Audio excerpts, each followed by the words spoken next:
J'aime les mots qui phonétiquement racontent une histoire profonde. Et le mot cher en fait partie. Le cher, avec A-I-R, décrit tout simplement le corps, la nature dans laquelle on est fait. On est fait de chair. Vous voyez? Mais on a aussi un cœur et un esprit. Et ce qui crée le lien et l'attachement. Et là, c'est quelqu'un qui m'est cher. Mais on a créé un monde en gardant ce mot cher, mais en y mettant de l'argent. Si quelqu'un est important, il coûte cher. Si quelqu'un n'est pas valable, il vaut rien, il coûte pas cher. Les objets qui valent cher sont normalement de haute qualité. Ceux qui ne coûtent pas cher, ça vaut rien du tout. On a mis un prix aux choses et on évalue la qualité, la performance, la rareté que l'on provoque de temps en temps en fonction de sa valeur. Vous êtes évalué en fonction de votre valeur. Ce qui fait que pour dire à quelqu'un je l'aime, il faut lui acheter, si je l'aime beaucoup, il faut lui acheter quelque chose de cher. Si je l'aime pas trop, je jette une petite merde, comme on dit chez nous. Hein, bon, donc pas grand-chose. C'est cette façon qu'on a mis l'argent partout dans le rapport. Et aujourd'hui, on est dans un phénomène étonnant, c'est que l'eau ne coûte pas cher. Alors comme l'eau ne coûte pas cher, elle vaut rien.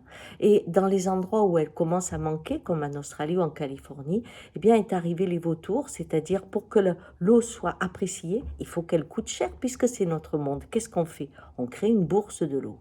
Et en créant une bourse de l'eau, eh bien le prix de l'eau augmente. Mais surtout, ceux qui sont riches peuvent préempter l'eau. Et donc les petites fermes sont mortes en Australie, les unes après les autres. Et ceux qui ont confisqué l'eau, c'est les grandes fermes. Et ça sera bientôt les grandes villes qui vont aussi confisquer l'eau. Donc on va créer ceux qui ont le droit de boire et ceux qui n'ont pas le droit de boire. Mais ce qu'il y a d'étonnant, c'est que les écologistes ont marché là-dedans parce qu'ils se sont dit « Ah ben oui, grâce à ça, ça va faire monter le prix de l'eau, donc on va faire attention à l'eau. » Vous voyez, moi j'aurais aimé qu'on prenne l'esprit de l'Indien.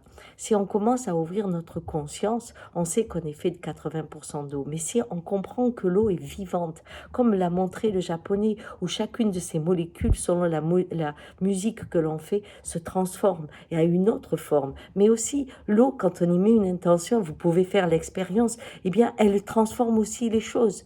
L'eau bénite, c'est pas rien pour certains. L'eau de source qui guérit, c'est pas rien pour certains. L'eau a une âme et un esprit pour les Indiens.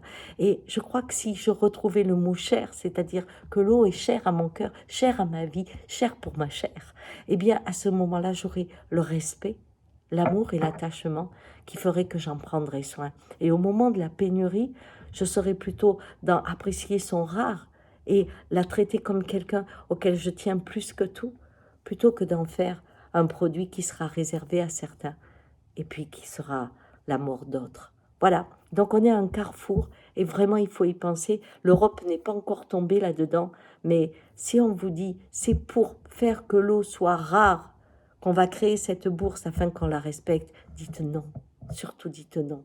Si je dois aimer l'eau, il va falloir que j'apprenne à rentrer en contact avec. Et ça, c'est une dimension du cœur. Ciao.